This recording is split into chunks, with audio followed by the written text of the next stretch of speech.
भूर्भुवः स्वः तत्सवितुर्वरेण्यं भर्गो देवस्य धीमहि धियो यो नः प्रचोदयात्।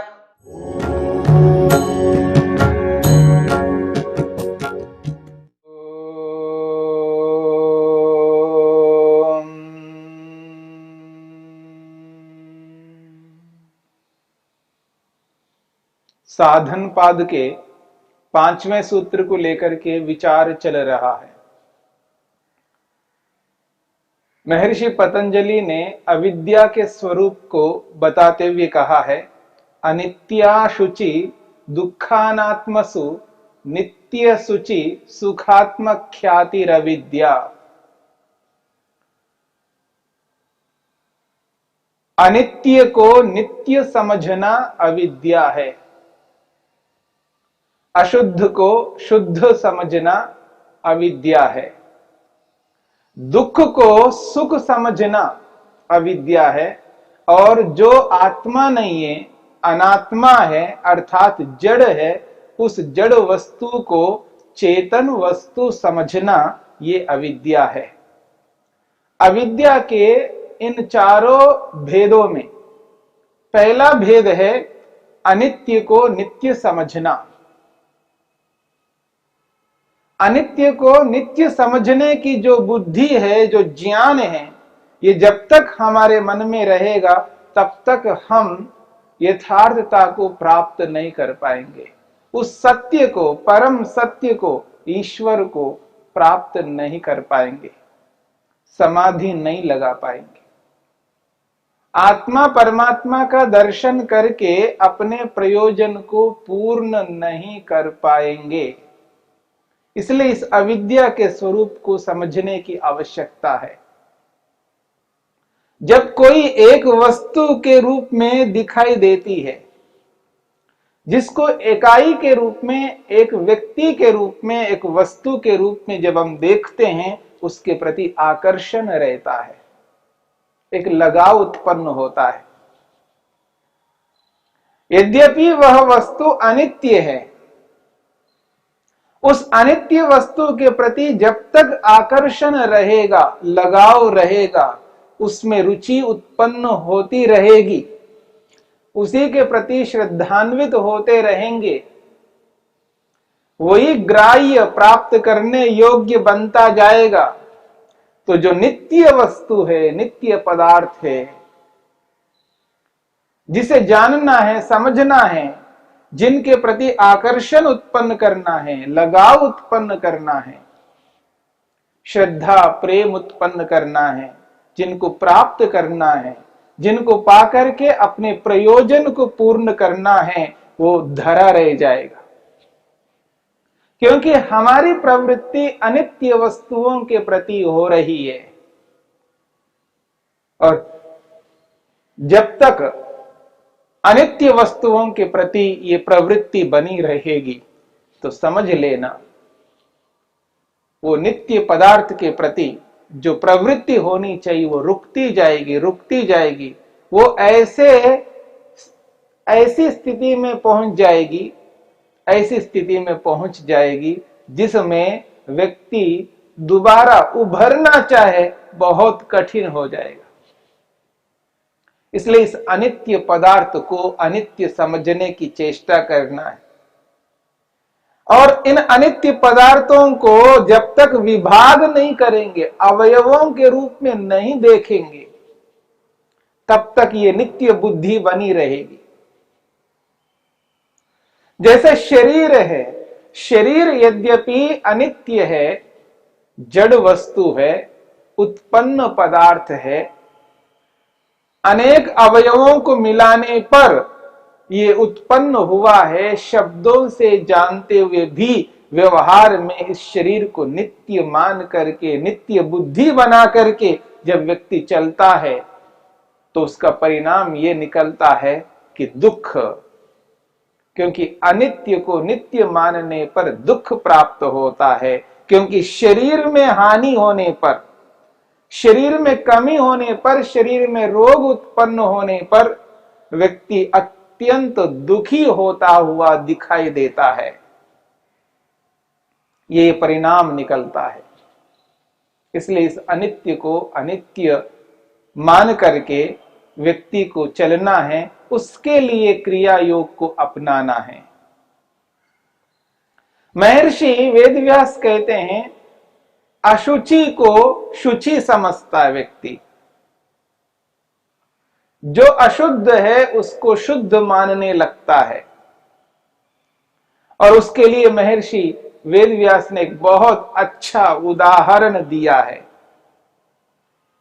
तथा अशुचौ परम बीभत्से काये, जो अशुद्ध शरीर है, जो हमारा शरीर है, जो दिख रहा है,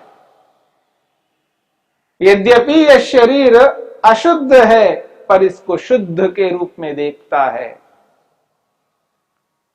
अशुचौ परम बीभत्से काये, काय कहते हैं शरीर को, और कैसा है? परम बीभत्स, अत्यधिक घृणित है। ये जो शरीर है ये अत्यंत घृणित शरीर है, क्योंकि अशुद्ध है, अपवित्र है। पर ये अपवित्र दिखाई नहीं देता। क्यों? क्योंकि ऊपर से एक ऐसी चमड़ी को प्रस्तुत किया है जिसके माध्यम से उसकी अशुद्धि दिखाई नहीं देती है। ये जो शरीर के ऊपर जो चमड़ी है, इस चमड़ी को हटा करके देखा जाए तो पता लगेगा ये कितनी अशुद्धि है इसमें। इस अशुद्ध शरीर को शुद्ध माना जा रहा है, पवित्र माना जा रहा है। इसलिए इस शरीर के प्रति आकर्षण उत्पन्न होता है। शरीर के प्रति आकर्षण इसलिए हो रहा है क्योंकि इसे शुद्ध माना गया है। निरंतर इस शरीर में अशुद्धि उत्पन्न हो रही है। महर्षि वेदव्यास ने एक श्लोक उद्धृत किया यहां पर।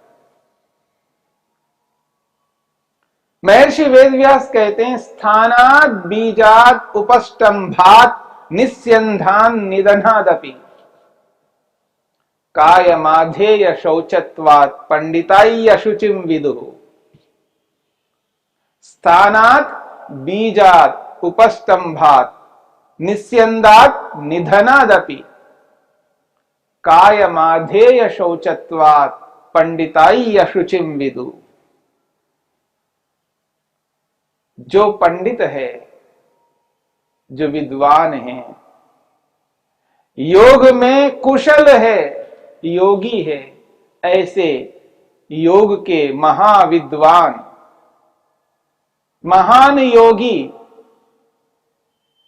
जो तत्वदर्शी है, वस्तु के यथार्थ स्वरूप को जाना है, समझा है, वस्तु को वस्तु के रूप में समझने का प्रयास जिन्होंने किया है और जिन्होंने जाना है, समझा है, प्रत्यक्ष किया है, जिन्होंने समाधि लगाई है, आत्मा परमात्मा का दर्शन किया है, ऐसे योगी यहां पर पंडित शब्द से स्पष्ट किया जा रहा है। पंडिता ही अशुचि ही। ये जो पंडित है, ये योगी है, अशुचिम विदु, इसको अशुद्ध माना है, इस शरीर को। ये शरीर अत्यंत अशुद्ध है, अंदर से, बाहर से तो दिखता नहीं है। बाहर से शरीर शुद्ध नहीं दिखता, क्योंकि बाहर से ऐसा रेपर लगा दिया है शरीर के ऊपर, जो कि अंदर की अशुद्धि को वो दिखाई नहीं देगा, वो छुपा कर रख के रखता है। जैसे आज जो अलग अलग साधन बनाए जाते हैं, उनके जो रेपर जो बनाया जाता है, उसके ऊपर जो कवर होता है, उसके ऊपर जो लेबल लगाया जाता है, तो बहुत सुंदर होता है, आकर्षक होता है।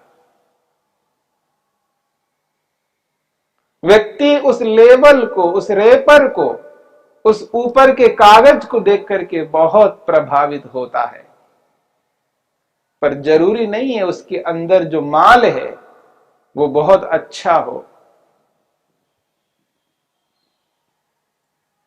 लेबल कुछ और है, माल कुछ और है। ठीक इसी प्रकार से ये जो शरीर है, इस शरीर के अंदर अशुद्धि भरी हुई है, पर व्यक्ति को शुद्ध शरीर दिखाई देता है। इसके लिए महर्षि वेदव्यास ने जो श्लोक उद्धृत किया है, स्थानात, ये जो स्थान है, ये शरीर जिस स्थान में बना है, इस शरीर का जो उत्पत्ति स्थान है वो बहुत अशुद्ध है। जहां पर यह शरीर का निर्माण हुआ है वो स्थान शुद्ध नहीं है, अपवित्र है। जिस स्थान से यह शरीर निकल करके आया है, जो गर्भाशय है, वो शुद्ध नहीं है। बीजात, जिस बीज से ये शरीर उत्पन्न हुआ है, जिस रज और वीर से शरीर उत्पन्न हुआ है, वो बीज भी अशुद्ध है। स्थान भी अशुद्ध है, बीज भी अशुद्ध है। और ये जो शरीर है, इस शरीर को देखिएगा, उपस्तंभात, इस शरीर के अंदर रक्त है, मांस है, हड्डियां हैं। उनको देखिएगा, चमड़ी को उतार करके देखने का प्रयत्न कीजिए। बौद्धिक स्तर पर बुद्धिपूर्वक यदि चमड़ी को निकाल करके देखा जाए, रक्त, मांस, हस्ती, ये सब आपको दिखाई देंगे, वो भी अशुद्ध है। और इन्हीं से ये शरीर रुका हुआ है, उपस्तंभ है। स्थानात, बीजात, उपस्तंभात, निस्यंदात, इस शरीर में से निरंतर अशुद्धि बह रही है, बाहर निकल रही है।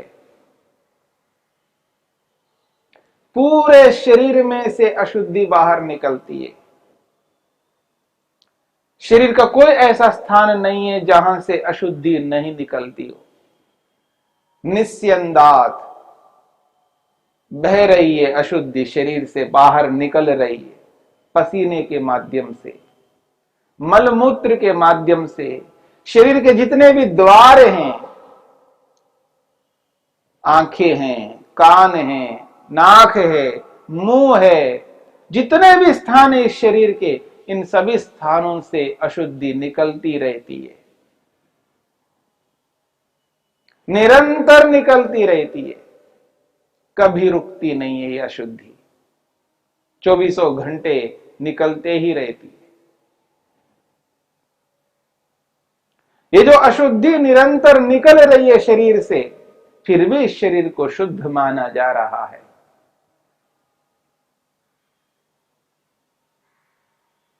निधनाद अपि, जब शरीर ऐसी स्थिति में पहुंच जाता है, निधनाद, जब व्यक्ति की मृत्यु हो जाती है, जब इस शरीर में से आत्मा निकल जाता है, जब व्यक्ति मर जाता है, अर्थात आत्मा शरीर में नहीं रहता, तो शरीर पड़ा रहता है। निधनाद अपि, मृत्यु होने पर भी। अब इस शरीर को, जिस शरीर से जितना प्रेम हो रहा था, जिस शरीर के प्रति जितना आकर्षण हो रहा था, वो सारा का सारा आकर्षण समाप्त हो जाता है निधनाद, मृत्यु होने पर। अब इस शरीर को शीघ्रता से, अतिशीघ्रता से हटाने का प्रयास होता है। निधनादपि, मृत्यु होने पर भी इस शरीर में इतनी अशुद्धि है, इस शरीर को रखना कोई नहीं चाहता है। जो व्यक्ति जितना प्रेम करता है इस शरीर से, वो व्यक्ति इस शरीर से इतना ही दूर हट जाता है। पूरा का पूरा अशुद्ध है। कायमाधेय शौचत्वात्, इस शरीर को प्रातःकाल उठने से लेकर के रात्रि में सोने तक पता नहीं कितने बार साफ करते हम, कितने बार इसको शुद्ध करते हैं। प्रातःकाल उठने से लेकर के रात्रि में सोने तक इस शरीर को साफ करते ही रहते हैं, फिर भी अशुद्धि निकलती रहती है, अशुद्धि रुकती नहीं। जितना जितना इसको साफ करते जाएंगे उसी रूप में अशुद्धि बाहर निकल रही होती है। पर इस शरीर को अगर शुद्ध माना जा रहा है तो यही अविद्या है। परम बीभत्से कहा है, इस शरीर को अत्यंत घृणित कहा, अत्यंत अशुद्ध कहा है, पर व्यक्ति को शरीर शुद्ध दिखाई दे रहा है, इसलिए शरीर के प्रति आकर्षण उत्पन्न हो रहा है। योगाभ्यासी व्यक्ति इस शरीर को देख करके जब आकर्षित होता है तो समझ लेना ये शरीर अशुद्ध है।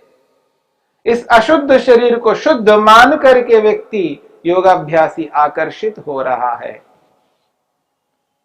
योगाभ्यास करने वाले व्यक्ति को शरीर के प्रति आकर्षित न होने की स्थिति को यहां पर बताया जा रहा है।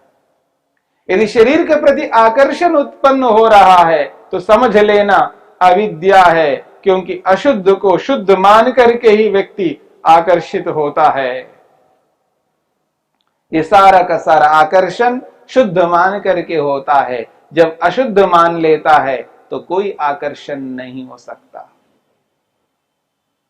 हाँ, आत्मा के प्रति आकर्षित होना उचित है, क्योंकि वो तो शुद्ध है आत्मा, पर आत्मा के प्रति आकर्षित नहीं होता है व्यक्ति, शरीर के प्रति आकर्षित होता है। यही आकर्षण व्यक्ति को दुख की ओर अग्रसर करने वाला है।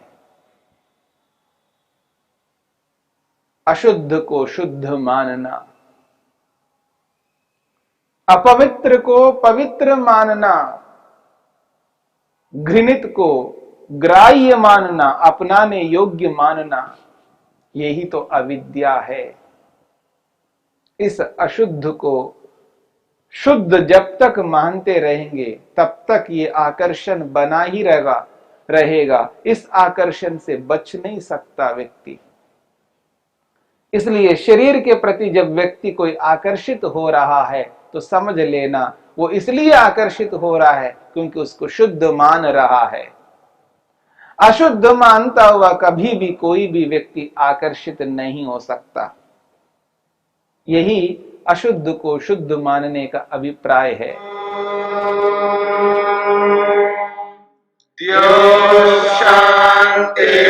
शांतिरंतरिक्षं शांति पृथिवी शांतिरापः शांतिरोषधयः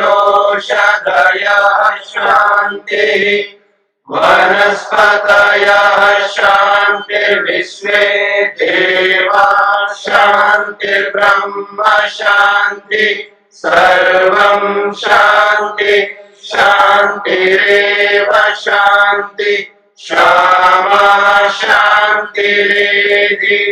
ओम शांति शांति शांति।